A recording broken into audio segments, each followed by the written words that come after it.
Oi, professora. Oi, turma. Nós somos do segundo ano D e o nosso grupo é composto por André Vaz, João Vitor Sá, Júlia Silva, Lara Fábia e Nívia Ribeiro. Nós ficamos responsáveis por apresentar o tema Restauração Monárquica. Mas o que foi a restauração monárquica? Para compreender melhor, precisamos entender o contexto em que a Inglaterra se encontrava. E para isso, vou explicar resumidamente o que foi a Revolução Inglesa e o que foi a Revolução Puritana. Carlos I estava no poder e ele era um rei absolutista, ou seja, ele tinha todo o poder nas suas mãos. O parlamento da Inglaterra existia, mas o rei fazia o que queria sem consultar o parlamento, o que descontentava muito os membros do parlamento, porque eles queriam ter uma participação política, mas o rei não deixava. Mas isso não foi o único motivo que levou ao descontentamento da população e à Revolução Inglesa. Naquela época existiam os católicos e os puritanos. Os puritanos eram muito numerosos na Inglaterra e tinham conflitos constantes com os católicos.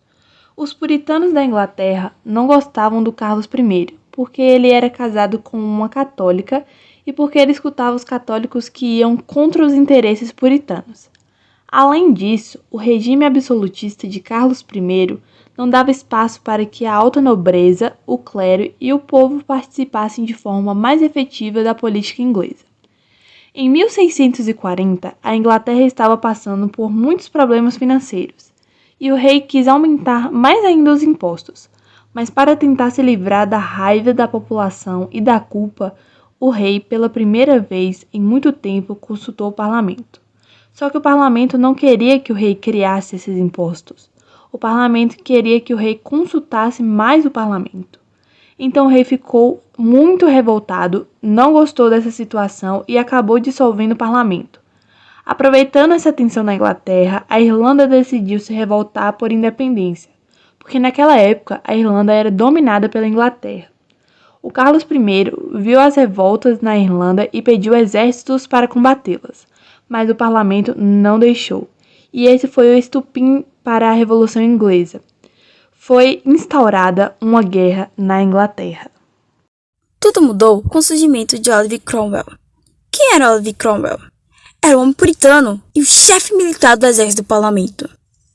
Ele foi muito importante, porque mudou toda a política do exército do parlamento. O exército do parlamento e o exército do rei lutaram por 3 anos e o parlamento ganhou.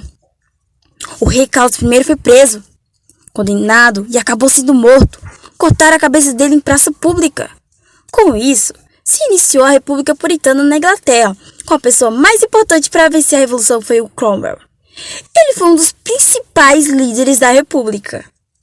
No início, o Oliver Cromwell estava governando junto com o parlamento e estava consultando o parlamento. Só que depois de um tempo, ele dissolveu o parlamento e começou a governar sozinho. E aí você pensa, logo ele, que lutou tanto pelo fim do absolutismo e da monarquia, e acabou ficando assim? Pois é, o governo de Oliver Cromwell foi muito totalitário, mas foi um período em que a Inglaterra teve um grande crescimento econômico. Um tempo mais tarde, em 1657, Cromwell propôs um novo acordo com os parlamentares e reabilitou o parlamento inglês. Mas em 1658, antes que esse acordo pudesse vigorar, Cromwell faleceu. Filho dele, Richard Cromwell, assumiu o poder, porém não conseguiu mantê-lo e acabou por abdicá-lo. O parlamento então optou pela restauração da monarquia, chamando Carlos II, o filho do rei decapitado Carlos I, para assumir o trono da Inglaterra, da Escócia e da Irlanda. Em 1660, Carlos II foi coroado como o rei da Inglaterra e, no primeiro momento, manteve uma promessa de respeitar os interesses do parlamento, mas logo começou a se articular com as antigas lideranças da nobreza em prol de restaurar o absolutismo e aproximar-se do rei da França, o Luís XIV. Entretanto, essa realidade social já era bem diferente de quando seu pai havia reinado. E, não conseguindo uma nova composição tradicional, Carlos II iniciou uma ampla perseguição religiosa contra os calvinistas. Essa perseguição também tinha como a intenção a aproximação de Carlos II com membros da Igreja Católica. O rei Carlos II era abertamente favorável a uma política de tolerância religiosa, porém, o parlamento dominado pelos protestantes era totalmente contra.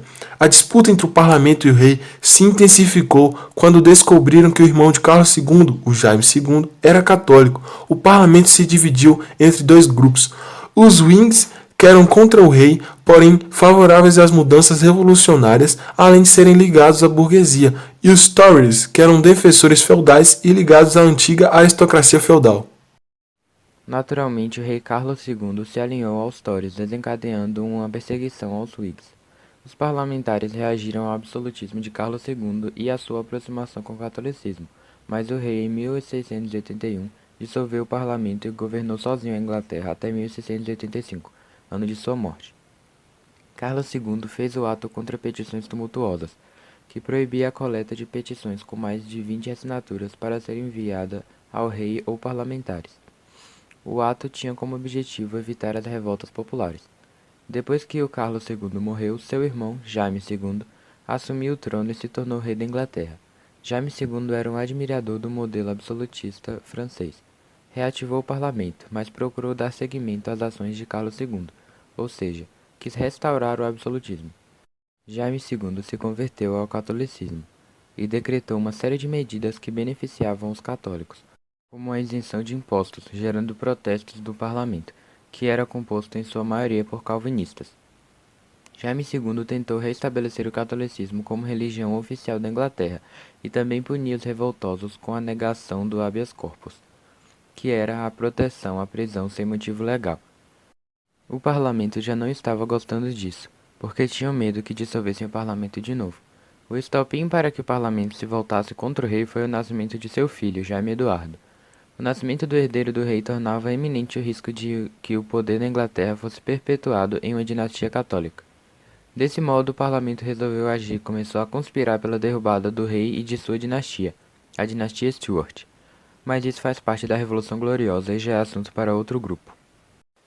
Você sabia que já tentaram restaurar a monarquia no Brasil? Sim, 30 anos após o fim do último período de parlamentarismo no Brasil, no dia 21 de abril de 1993, foi convocado um novo plebiscito para que os eleitores decidissem entre presidencialismo e parlamentarismo.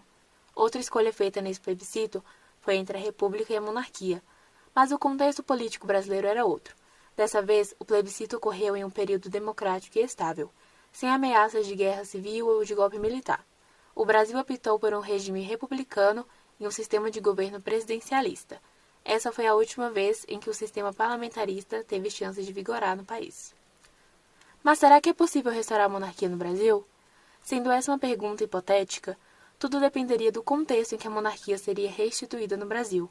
Seria necessário haver um prévio preparo psicológico da população, uma popularização da família imperial, uma legitimação da monarquia por via plebiscitária e um longo trabalho de preparação institucional para a monarquia. E você, o que você acha? É possível restaurar a monarquia no Brasil? Existem diversos grupos pró-monarquia espalhados pelo país, que realizam reuniões e manifestações públicas em diversas cidades. Os casos de corrupção envolvendo o alto escalão no governo brasileiro são uma das razões para o surgimento de movimentos monárquicos ao país. Em uma eventual restauração monárquica, o país passaria pela escolha de um monarca proveniente da antiga família reinante no Brasil ou externo a ela. O primeiro na linha de sucessão ao trono seria Luís Gastão de Orleans e Bragança, bisneto da princesa Isabel e trineto do último monarca do Brasil, o Pedro II. Essas foram as nossas referências utilizadas para realizar o trabalho. Aqui estão os sites, os artigos, os vídeos, entre outros meios que usamos para nos inspirar. E é assim que nós encerramos o nosso trabalho. Espero que tenham gostado. Obrigado pela atenção.